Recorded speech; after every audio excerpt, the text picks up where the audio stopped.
Maná escondido para vencedores. Efesios capítulo 4, versículo 11 y 12.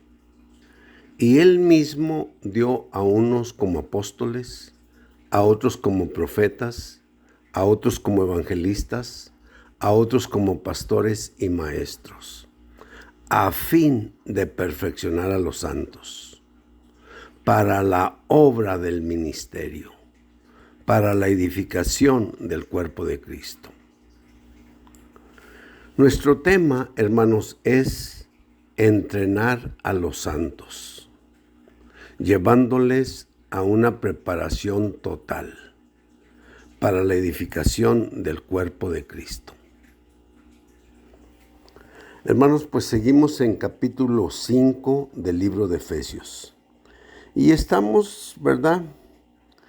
Pues digo, desde capítulo 4 estamos en el asunto práctico del vivir. Si usted quiere decir el vivir diario, el vivir práctico, ¿verdad? El vivir cotidiano. Y luego ahí estamos especificando algunos puntos particulares. En este caso, ¿verdad? Desde versículo 22, Efesios capítulo 5, desde el verso 22 hasta el 33. O sea, estamos hablando del vivir matrimonial, del vivir de esposa y marido, de marido y esposa.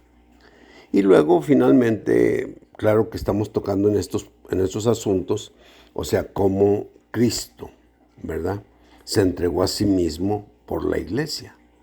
Y vemos que es para santificarla, para presentársela a una iglesia gloriosa, que no tuviese mancha, ni arruga, ni cosa semejante a eso, ¿verdad?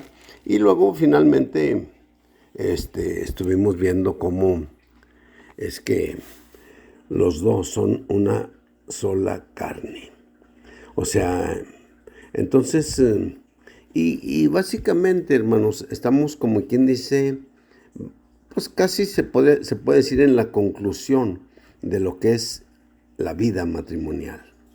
No sé si sea un mensaje o dos los que vayamos a compartir, pero mire, le voy a leer versículo 32. Dice, grande es este misterio, mas yo digo esto respecto de Cristo y de la iglesia. ¡Wow! Maravilloso. Me gusta definitivamente cómo Pablo, ¿verdad?, está hablando de la vida matrimonial, ¿eh? Está hablando de la esposa y el marido. Para la esposa y el marido, Pablo usa nada más 3 versículos. Pero el punto principal ahí es sujetaos. A las esposas les dice sujetaos a vuestros maridos. Pues ya con los maridos, pues hay más versos, ¿ve?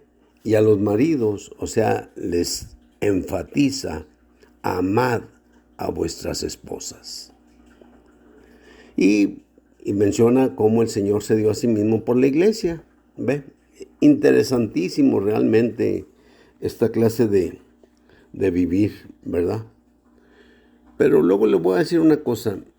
Finalmente, Pablo, después de decir todos estos versículos, dice, grande es este misterio. Este es un misterio grande, ¿sí? Por ejemplo, habla y dice, el misterio de Dios es Cristo. El misterio de Cristo es la iglesia. Pero cuando está hablando de marido y mujer, dice, grande es este misterio. Mas yo digo esto respecto de Cristo y de la iglesia. ¡Wow! ¡Wow! Tremendo, ¿eh? O sea, el misterio de Dios es Cristo. El misterio de Cristo es la iglesia. Cristo y la iglesia, grande es este misterio. Mas yo digo esto respecto de Cristo y de la iglesia. Bueno, Pablo, pues mire, aparentemente estaba hablando de la situación matrimonial. del aspecto matrimonial, del vivir matrimonial. Pero finalmente, él dice, grande es este misterio. Pero yo estoy hablando de Cristo y de la iglesia. Wow. Digo, es algo tremendo realmente. Fíjese, quizá a lo mejor nosotros nunca, pues a veces es difícil, ¿verdad? Yo nunca pensé, me explico, que la Biblia fuera un libro, vamos a decir, de un romance universal. Fíjese, de un romance universal. Primeramente, fíjese, entre Dios y su pueblo en el Antiguo Testamento. Y en el Nuevo Testamento es Cristo y la iglesia. Wow. Eso es pues algo tremendo, ¿eh? Pero Pablo aquí está diciendo, grande es este misterio. Pero yo no estoy hablando de la vida matrimonial. Yo estoy hablando de Cristo y de la iglesia. Esto es lo que pasó con el Señor Jesucristo. Esto es lo que pasó, ¿verdad? Cuando Él fue a la muerte y se dio por su iglesia. Produce la iglesia, ¿verdad? Y ahora tiene una esposa que la está lavando, que la está santificando, que la está purificando, que no quiere que tenga ninguna mancha, que no quiere que tenga ninguna arruga, ningún pecadito por ahí dejado, ¿ve? Ninguna arruga de vejez, que siempre esté renovada en su mente, ¿ve?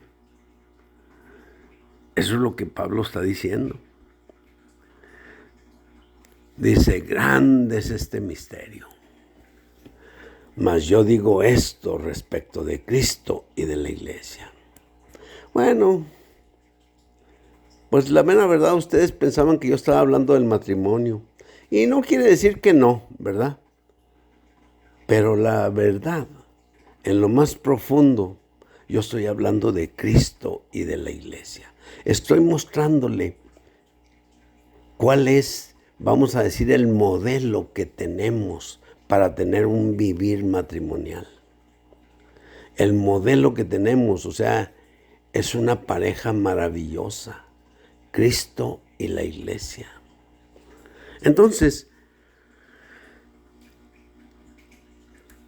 vuelvo a decir, en el Antiguo Testamento hay muchos versos, ¿me entiende?, de Dios y su pueblo, como su esposa. ¿Ve? Pero en el Nuevo Testamento, o sea, Cristo viene por su novia. Fíjense, escuchen, cuando el Señor va a venir cuando Juan el Bautista va a venir al Señor, ahí camino del Jordán, Juan el Bautista dice, he aquí el Cordero de Dios que quita el pecado del mundo. ¡Wow!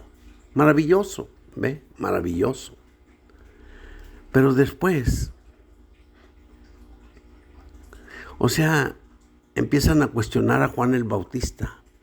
Los fariseos, los religiosos, ¿verdad? De ese entonces. ¿Eres tú el Cristo? Dice Juan, no lo soy. ¿Eres tú Elías? ¿Eres tú Moisés? No lo soy. Entonces, ¿quién eres tú? Fíjese la respuesta de Juan. Dice, yo soy amigo del novio. ¿Ve? Dice eso, déjale leer aquí un poquito en Juan capítulo 3. Dice, le voy a decir desde el verso 22. Dice, después de esto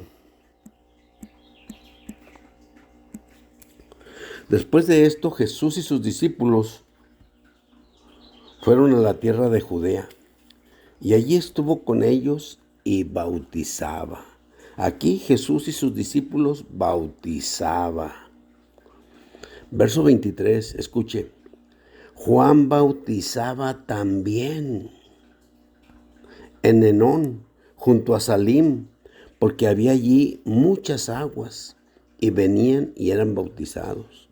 Pues digo, estaba hasta cierto punto bien, pero ya el Señor Jesús y sus discípulos bautizaban. Pero Juan el Bautista y sus discípulos también bautizaban. Pero fíjese lo que dice el verso 24. Porque Juan no había sido aún encarcelado. Escuche, digo, eso tiene mucho que ver, porque Juan no había sido aún encarcelado. Digo, verso 25. Entonces hubo discusión entre los discípulos de Juan y un judío acerca de la purificación.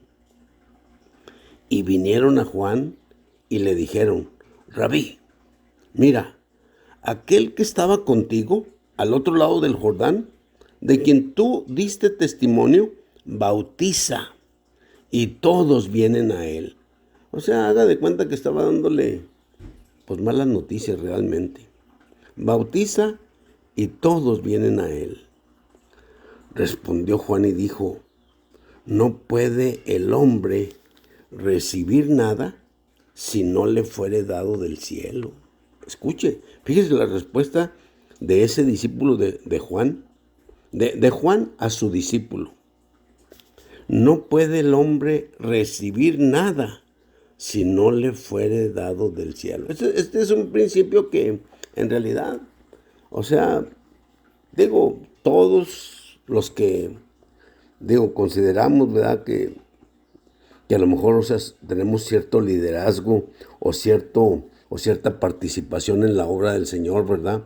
Ya sea apóstoles, profetas, evangelistas, pastores y maestros, digo, pero vuelvo a decir, no puede el hombre recibir nada si no le fuere dado del cielo.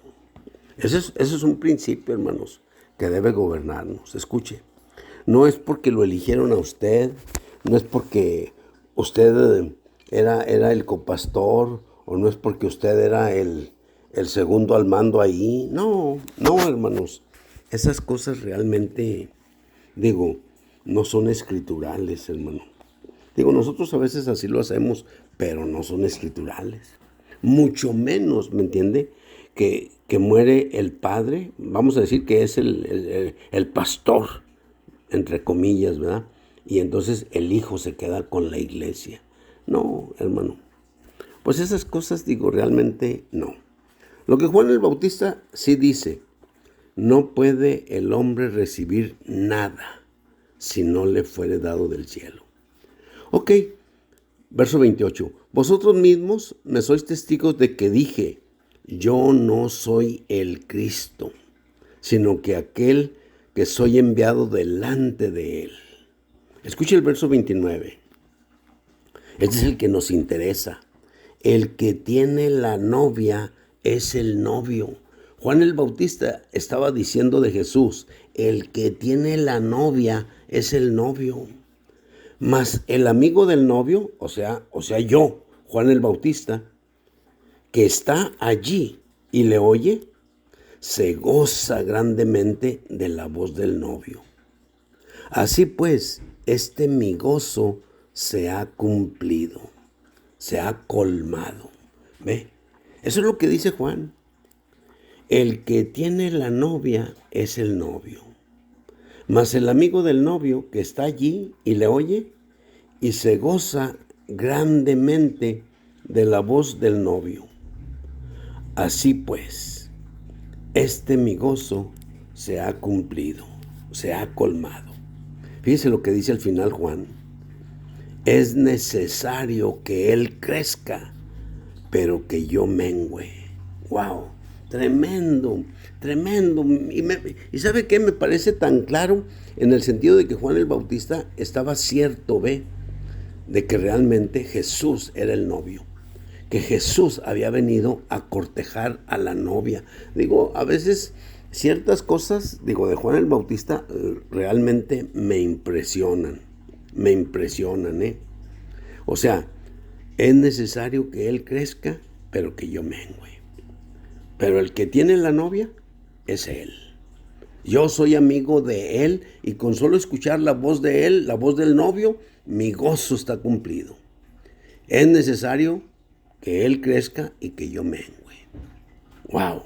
Maravilloso, hermanos. Esto es lo que dijo Juan el Bautista de Jesús. Amén.